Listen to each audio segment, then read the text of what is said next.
Oman പ്രവാസ ലോകത്തെ വാർത്തകളും വിശേഷങ്ങളും നേരത്തെ അറിയാൻ ഈ ചാനൽ സബ്സ്ക്രൈബ് ചെയ്യൂ. തൊട്ടടുത്ത ബെൽ ഐക്കൺ ബട്ടൺ ഇനേബിൾ ചെയ്യൂ.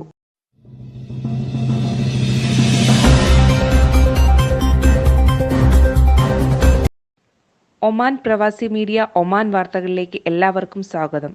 വാർത്തകൾ വായിക്കുന്നത് നജില ഷിബിൻ.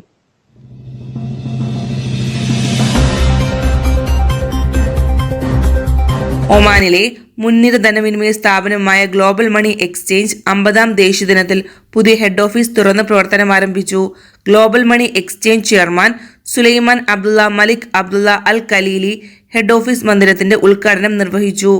50-ാം ദേശീയ ദിനത്തിൽ തന്നെ ഗ്ലോബലിന്റെ ഹെഡ് ഓഫീസ് മന്ദിരം തുറന്ന് പ്രവർത്തിപ്പിക്കാൻ കഴിഞ്ഞതിൽ അതിയായ സന്തോഷമുണ്ടെന്ന് ചെയർമാൻ ഷെയ്ഖ് സുലൈമാൻ അറിയിച്ചു.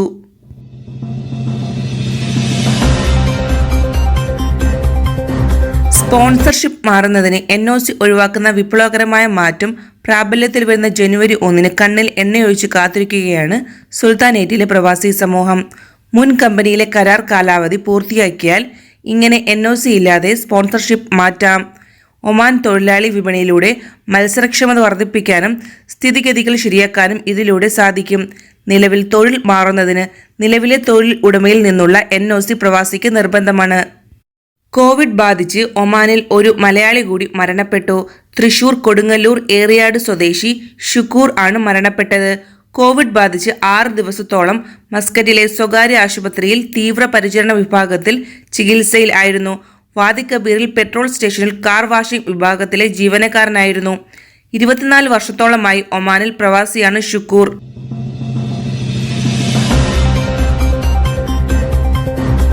ഉപഭോക്തൃ സംരക്ഷണ നിയമങ്ങൾ ലംഘിച്ചതുമായി ബന്ധപ്പെട്ട വിവരങ്ങൾ സാമൂഹിക മാധ്യമങ്ങളിൽ പങ്കുവയ്ക്കരുതെന്ന് ഉപഭോക്തൃ സംരക്ഷണ വിഭാഗം. ഇത്തരം നിയമലംഘനങ്ങളുടെ ചിത്രങ്ങളും മറ്റു വിവരങ്ങളും അധികൃതർക്ക് പ്രൈവറ്റ് സന്ദേശമായി കൈമാറണം. സാമൂഹിക മാധ്യമങ്ങളിൽ പ്രചരിപ്പിക്കുക വഴി തെളിവുകൾ നശിപ്പിക്കപ്പെടുന്നതിനും തുടർ നടപടികളെ ബാധിക്കുന്നതിനും സാധ്യതയുണ്ട്. അസൈബ തീരത്തോട് ചേർന്ന് ഉരു കടലിൽ മുങ്ങി. ശ്രീലങ്കൻ കപ്പലാണ് കനത്ത കടൽക്കാറ്റിനെ തുടർന്ന് ദിശ തെറ്റി അസൈബ തീരത്ത് അടുത്തത്. ഇതിനിടെ കപ്പലിൽ വെള്ളം കയറുകയായിരുന്നു. കടൽ സുരക്ഷാ കേന്ദ്രം മറ്റു സുരക്ഷാ വിഭാഗങ്ങളുമായി ചേർന്ന് കപ്പലിലെ ജീവനക്കാരെ രക്ഷപ്പെടുത്തുകയും കപ്പൽ സുരക്ഷിത തീരത്തേക്ക് മാറ്റുകയും ചെയ്തു.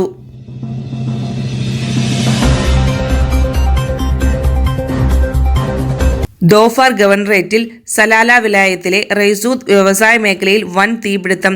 വലിയ നാശനഷ്ടം കണക്കാക്കുന്നു. സിവിൽ ഡിഫൻസ് ആൻഡ് ആംബുലൻസ് ഉദ്യോഗസ്ഥരെത്തി തീ നിയന്ത്രണ വിധേയമാക്കി. തീപിടുത്ത കാരണം വ്യക്തമല്ല. സംഭവത്തിൽ ആർക്കും പരിക്കേറ്റിട്ടില്ല.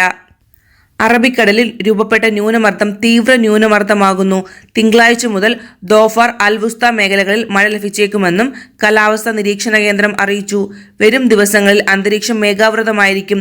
അൽവുസ്ത, ദോഫാർ ഗവർണറേറ്റുകളിൽ തിരമാല 2 മീറ്റർ മുതൽ 3 മീറ്റർ വരെ ഉയരാൻ ഇടയുണ്ടെന്നും കാലാവസ്ഥാ നിരീക്ഷകർ വ്യക്തമാക്കി. നാട്ടിലേക്ക് മടങ്ങാൻ വിമാനത്താവളത്തിൽ എത്തിയ ശേഷം കാണാതായ മലയാളിയെ മരിച്ച നിലയിൽ കണ്ടെത്തി.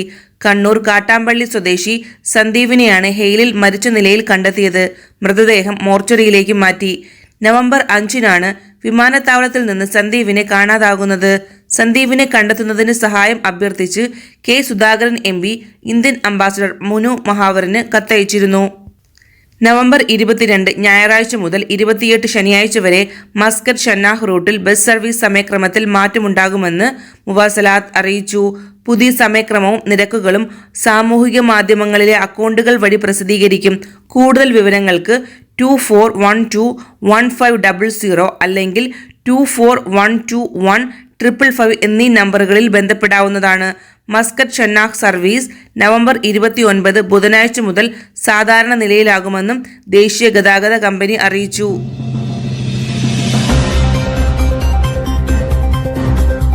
എട്ടു മാസങ്ങൾക്ക് ശേഷം രാജ്യത്തെ പള്ളികൾ തുറന്ന ശേഷം ആദ്യ വെള്ളിയാഴ്ച കൂടുതൽ പേർ ളുഹർ നിസ്കാരത്തിനെത്തി. ജുംആ നിസ്കാരത്തിന് അനുമതി ഇല്ലെങ്കിലും സാധാരണ നിലയിൽ ളുഹർ നിസ്കാരത്തിന് വിശ്വാസികൾ പള്ളികളിൽ നേരത്തെ തന്നെ എത്തിയിരുന്നു. മസ്കറ്റിൽ ഉൾപ്പെടെ രാജ്യത്തിന്റെ വിവിധ ഭാഗങ്ങളിൽ ഒരേ സമയം പള്ളികളിൽ അനുവദിച്ചതിൽ കൂടുതൽ പേർ എത്തിയതോടെ പലരും പള്ളിക്ക് പുറത്ത് ഏറെ നേരം കാത്തുനിന്നു. കർശന കോവിഡ് സുരക്ഷാ മാനദണ്ഡങ്ങൾ പാലിച്ചാണ് പള്ളികളിൽ എത്തിയ വിശ്വാസികൾ പ്രാർത്ഥനാ സമയം ചിലവഴിച്ചത്. 25 മിനിറ്റിൽ കൂടുതൽ സമയം പള്ളികളിൽ ആരും ചെലവഴിച്ചില്ല.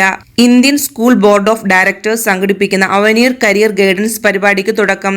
9 ദിവസങ്ങളിലായി അരങ്ങേറുന്ന വെർച്വൽ സെക്ഷനുകളുടെ ഉദ്ഘാടനം കേന്ദ്ര വിദ്യാഭ്യാസ മന്ത്രി ഡോക്ടർ രമേശ് പൊക്രിയാൽ നിർവഹിച്ചു. നവംബർ 28 വരെ വിവിധ സെക്ഷനുകളിലായിട്ടാണ് 3ാമത് എഡിഷൻ അവൈനർ അരങ്ങേറുന്നത്. മസ്കറ്റ് ഇന്ത്യൻ സ്കൂളാണ് ഇത്തവണ അവൈനറിന് ആതിഥേയത്വം വഹിക്കുന്നത്. ബർഗയ്ക്ക് അടുത്ത് നിർമ്മാണം പൂർത്തിയായി വരുന്ന സംയോജിത സാമ്പത്തിക നഗരമായ കസിയാനിൽ കൂടുതൽ കമ്പനികൾ സ്ഥാപിക്കുന്നതിനായി ധാരണാപത്രം ഒപ്പുവെച്ചു. 7 കമ്പനികൾ സ്ഥാപിക്കുന്നതിനായി 3 ധാരണാപത്രങ്ങളാണ് ഒപ്പുവെച്ചതെന്ന് കസിയാൻ സാമ്പത്തിക നഗരം അധികൃതർ അറിയിച്ചു. United vision investment company, Al Maha ഫുഡ്സ്റ്റഫ് company എന്നിവയുമാണ് ധാരണാപത്രങ്ങൾ ഒപ്പുവെച്ചത്. ഒമാനിലെ ഏറ്റവും വലിയ കാർഷിക വിളയായ ഈന്തപ്പനയുടെ പരാഗണത്തിന് നടത്തിവരുന്ന ആധുനിക രീതികളുടെ പരീക്ഷണം വിജയത്തിലേക്ക്. പ്രകൃതിദത്തമായ രീതിയിൽ മരത്തിൽ കയറി നിക്ഷേപിക്കുന്ന രീതിക്ക് മാറ്റം വരുത്താനും പരാഗണത്തിനു പകരം ഡ്രോൺ, റോബോട്ട് തുടങ്ങിയ ആധുനിക രീതികൾ ഉപയോഗപ്പെടുത്താൻ ലക്ഷ്യമിട്ട് ലൂക്ക എന്ന കമ്പനി നടത്തുന്ന ഗവേഷണമാണ് വിജയത്തിലേക്ക് എത്തുന്നത്. പരീക്ഷണത്തിന്റെ ഭാഗമായി അടുത്ത വർഷം ആദ്യത്തോടെ പരാഗങ്ങൾ സ്പ്രേ രൂപത്തിൽ മാർക്കറ്റിൽ ഇറക്കും. ആദ്യഘട്ടത്തിൽ 1000 സ്പ്രേ ടിന്നുകളാണ് മാർക്കറ്റിൽ ഇറങ്ങുക. ഇത് ഈന്തപ്പന കർഷകർക്ക് ഏറെ സഹായകമാവുമെന്നാണ് കമ്പനി അധികൃതർ വ്യക്തമാക്കുന്നത്. വാഹനാപകടത്തിൽ പരിക്കേറ്റ മലയാളി യുവാവിന് 2 കോടി രൂപ നഷ്ടപരിഹാരം.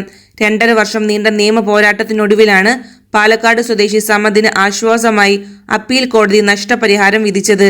2017 നവംബർ 16-നാണ് പട്ടാമ്പി തണ്ണീർക്കോട് സ്വദേശിയായി ചീരാമ്പറമ്പിൽ സമദ് സിനാവിൽ അപകടത്തിൽപ്പെട്ടത്.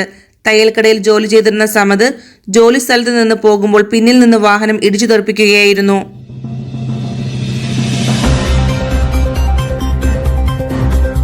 അടുത്തതായി ഒമാൻ പ്രവാസി മീഡിയ ജോബ് ന്യൂസിലേക്ക്. ഫാർമസിസ്റ്റിന് ആവശ്യമുണ്ട്. യോഗ്യത 2 years minimum experience with MOH licence. സാലറിയും അക്കോമഡേഷനും ഇന്റർവ്യൂ കഴിഞ്ഞതിനു ശേഷം ഡിസ്കസ് ചെയ്യുന്നതായിരിക്കും. നിലവിൽ ഒമാനിലുള്ളവർക്ക് മുൻഗണന. CV അയക്കേണ്ട WhatsApp number +968 93850256. Pipe fitter and ടിഗാർക്ക് വെൽഡേഴ്സിന് ആവശ്യമുണ്ട്. Company name integrated Sohar ambition. Contact numbers Anil 95876084 അല്ലെങ്കിൽ Ahad 97946555. Email ID anilmuso81@gmail.com. Waterproofing work അറിയാവുന്നവരെ ആവശ്യമുണ്ട്.